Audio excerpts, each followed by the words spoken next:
Alright, it's Mike Redacted. Spoiler warning for the games that are listed on screen now.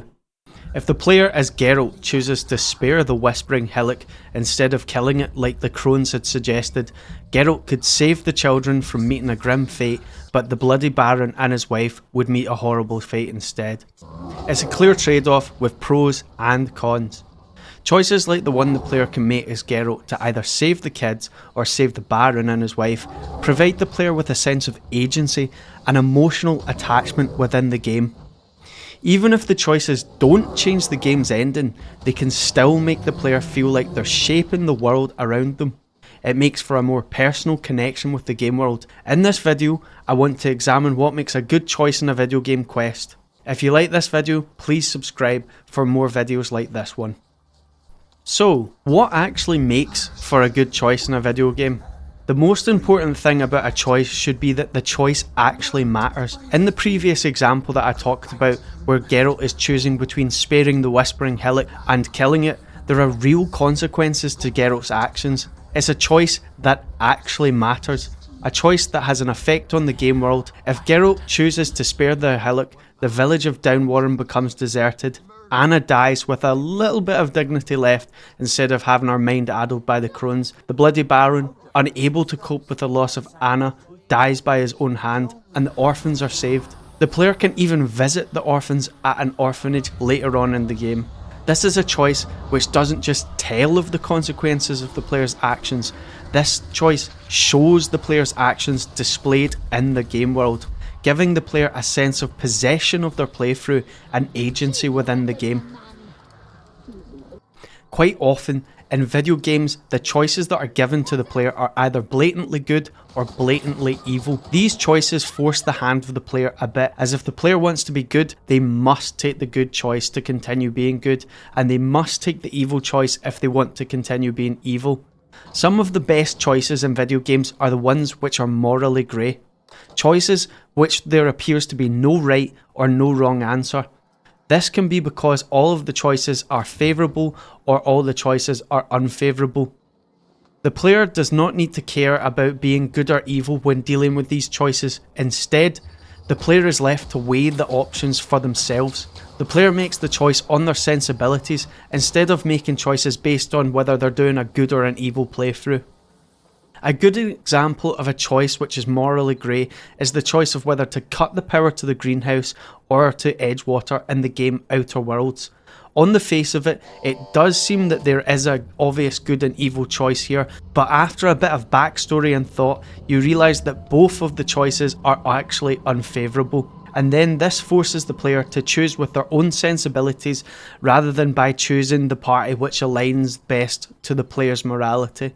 The people in the greenhouse who appear to be the good faction at first are actually not as good as they seem. Their leader, Adelaide, only wants to let quote-unquote true believers into her camp, meaning that if you cut the power to the town of Edgewater, a whole load of innocent people will die. Adelaide also turns out to be a bit of a body snatcher who is desecrating graves to use their bodies as fertiliser, which is pretty messed up in my mind. She's definitely not as good as she wants to make out if she's doing that. Sending power to the town will mean that the workers will resume their lives of misery, although less people will perish if you choose this route. Both choices have pros and cons. I do acknowledge that there is a place for more generic good and evil choices in games, as in real life there are choices which are as cut and dry as this, but often these obvious good or evil choices are grossly overdone in video games. Instead, there should be a good mix of morally grey choices and clear good and evil choices to give a good smorgasbord of variety to the player. Good choices in games can make the player feel like the game is their own story, which reflects the choices that they have made throughout the story. If they talk to their friends about the game, they will probably find that their friends have made different choices which resulted in a different outcome. These choices also give the player the ability to replay games and encounter new content. Perhaps the player messed up and got an ending that they were not happy with. They can replay the game and make different choices to try and get a more satisfactory ending. Or perhaps the player just wants to try and see what would happen if they maybe played as a more evil character or aligned with a different faction per se. Fallout New Vegas is an excellent example of a multiple choice video game. There are 4 main factions to choose of for the ending: the Legion, NCR, Mr. House, and Independent with Yes Man.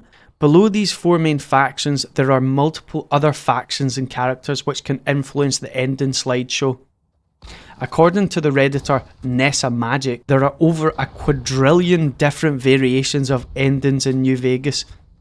I'm bad at maths, so please comment down below if the maths on this actually checks out. This means that your ending is more than likely different from your friend's ending. The player forges their own story within the game. Choices which allow multiple outcomes make a game more interesting and engaging. Multiple choices bridge the gap between the player and the game and make it so that the ending of the game and the story isn't just being played out in front of the player like they're watching a movie or something. The player is involved and has a hand in moulding the story. Perhaps the greatest and most difficult choices to make are the one that the player has an emotional response to. The best example of this that I can think of is the choice to either spare or kill Lord Shimura at the end of Ghost of Tsushima. The main character of the game, Jin Sakai, breaks free from the need to follow the samurai code of honour. He sees that he needs to do this to repel the Mongol invasion. Jin's mentor and father figure, Lord Shimura, is still bound tightly to this code of honour. The finale of the game sees the two fighting an epic duel, which Jin ultimately wins. Lord Shimura asks to be killed so that he can have an honourable death. The player must choose if Jin kills Lord Shimura or spares him. To kill Lord Shimura would be to kill, frankly, one of the best characters in the entire game.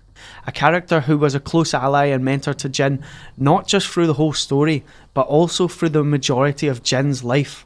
To spare Lord Shimura would leave him tarnished.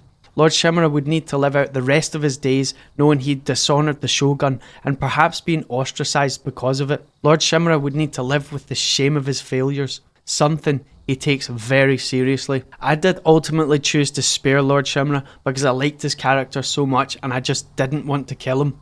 Reflecting on this choice whilst the credits ran, I wondered whether I'd made the right choice. My actions as Jin meant that Lord Shimura would need to live out the rest of his days in shame. Choices with an emotional impact like this one are amazing.